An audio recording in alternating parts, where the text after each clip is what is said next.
that marriage should be between a man and a woman and should be preserved for the preservation and peace of our society and future society. And with our government issues, it goes back to the Constitution and the Declaration of Independence. I heard you talking a little bit earlier about that. Could you maybe... Yeah. The Declaration, in the first paragraph of the Declaration, the preamble, it says that to assume among the powers of the earth the separate and equal station to which the laws of nature and of nature's God entitled us. What that means is that we, the people, are entitled to certain rights being protected by government.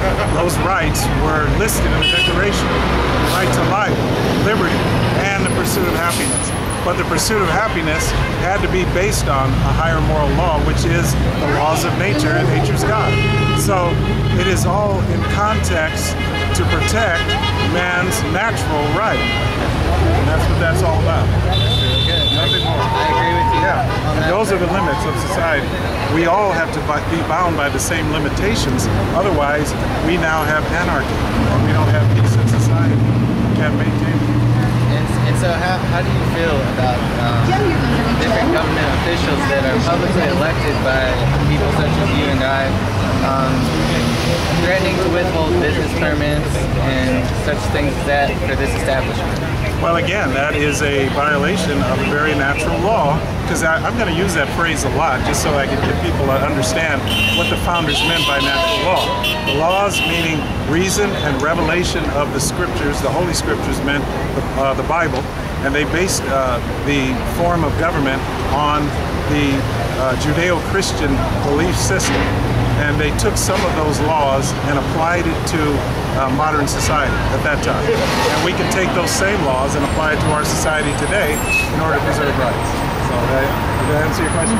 Yes, yes. And during the light of this recent uproar among the gay and lesbian community, do you feel that the things that our founding fathers wrote in the Constitution and wrote in the Declaration of Independence, do you feel that those things are being threatened right now? Yes, very much so. Because number one, the biggest threat is the people. The reason I say the people is because now we have a generation of people, not like the World War II generation. They're kind of dying off. So we have a new, young generation, and this generation says there is no law. We remove that natural law principle from our very inner being.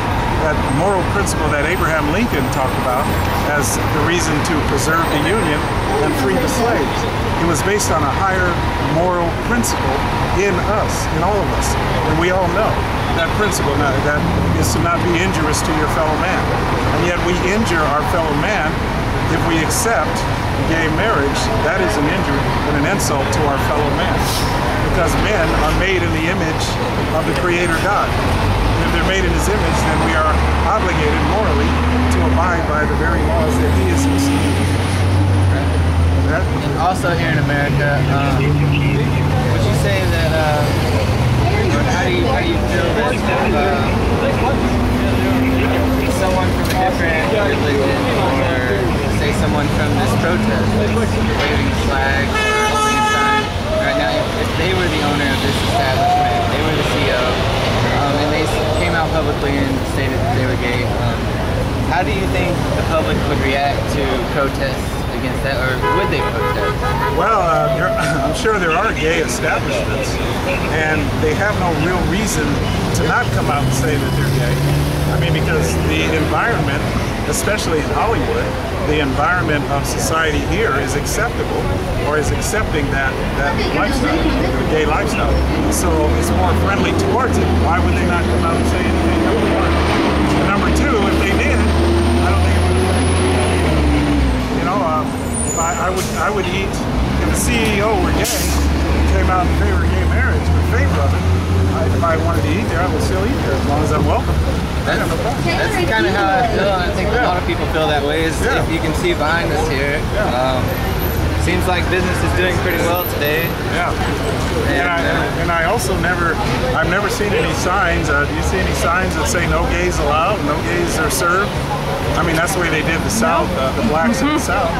But I don't see any signs there. Everyone's served equally here. Yeah, exactly. So And they also have gay employees. I've already been told that by the management. They told me they have gay employees. So what? I mean, what's the big deal? So why are this establishment has created jobs. They have over 1,600 restaurants nationwide. That's a lot of jobs. Yeah. And for them to boycott any one of these is a testimony to what I'm saying.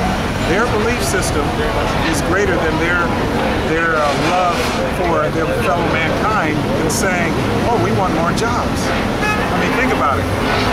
We see that the job market is very slow right now, thanks to all of the regulations that government has placed on business. Yet, they would still boycott a business and hurt the business for their beliefs. Nowhere in the Christian community do we do that. We don't hurt a business because of their beliefs. We just, we wouldn't boycott them in that sense. We still go there. But that's a testimony to what I mean by injurious to society.